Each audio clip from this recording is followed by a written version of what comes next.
Mabilisang balitaan, komprehensibo at totoo sa loob ng 1 minuto. Simula na ang Diskurso Tidbits. Senado nag-iisip ng suspendihin muna ang sweldo ni Bato. No work, no pay na din ba sila?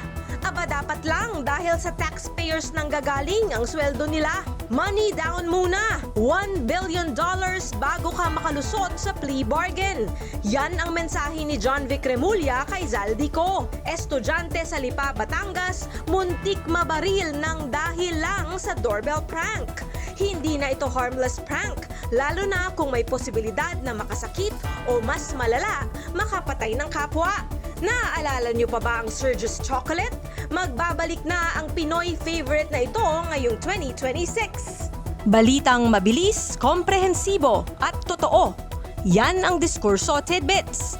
Basahin ang tungkol sa lahat ng yan at sa marami pang ibang nakatutuwa at makabuluhang balita sa diskurso.ph.